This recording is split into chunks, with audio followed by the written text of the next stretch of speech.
Hello दोस्तों, कैसे हो आप लोग। उम्मीद करता हूँ कि बहुत ही अच्छे और मजे में ही होंगे। आज के इस वीडियो में बताऊंगा कि ज्ञान और व्यवहार में सबसे बड़ा क्या होता है। तो चलिए आगे कहानी की ओर।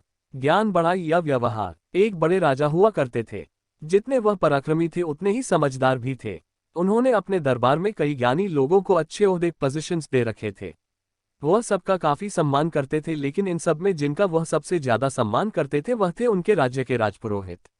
राजा राजपुरोहित को कितना मान देते थे इसका अंदाजा इसी बात से लगाया जा सकता है कि जब भी दरबार में राजपुरोहित प्रवेश करते तो राजा खुद खड़े होकर उनका स्वागत करते थे और तब तक खड़े रहते थे जब तक राजपुरोहित अपने आसन पर आकर बैठ ना जाए। अपने मन में उठ रहे सभी सवालों को राजपुरोहित से बेझिझक पूछ लिया करते थे।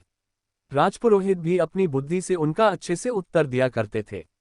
एक दिन दरबार में राजा के मन में कोई प्रश्न आया। उन्होंने राजपुरोहित से पूछ लिया, गुरुजी, एक सवाल मेरे मन में कई दिनों से कौंध रहा है, अगर आप इजाजत दे तो पूछना चाहूंगा। आप हुक्म कीजिए महाराज, राजपुरोहित ने कहा।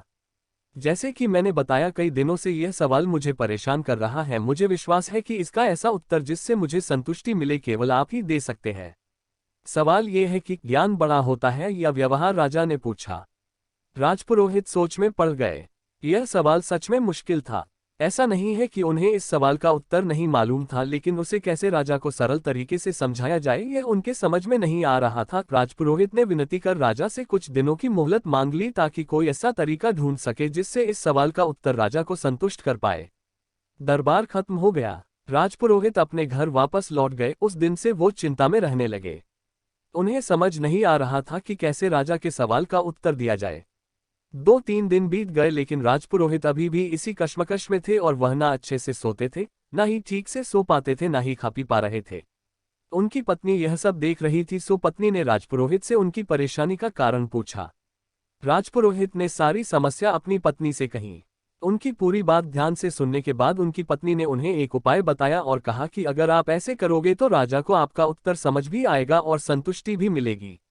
राजपुरोहित अगले दिन राजमहल गए और कहीं ना जाकर वह सीधे ही राज्य के खजाने के पास पहुंचे और खजाने से 2 मोती चुरा लिए। उनको ऐसा करते देख खजांची ने देख लिया।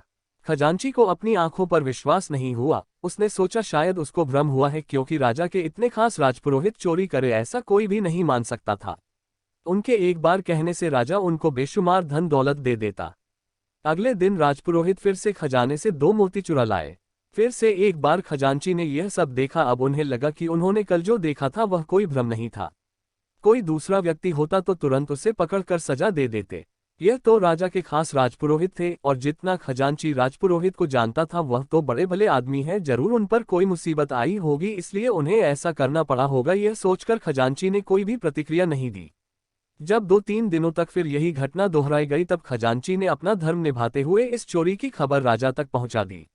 राजा को पहले तो बिल्कुल भी विश्वास नहीं हुआ, लेकिन खजांची ने जब पूरी बात बताई कि कैसे राजपुरोहित जी 1 नहीं 2 नहीं लेकिन पिछले 1 हफ्ते से खजाने से मोतियों की चोरी कर रहे हैं, इस बात को खजांची ने इतना जोर देकर और कसम खाकर कहा था कि राजा को भी अब उसकी बातों पर विश्वास हो गया। आज के ये कहानी कैसा लगा है अपना एक कीमती राय कमेंट में जरूर बताइएगा।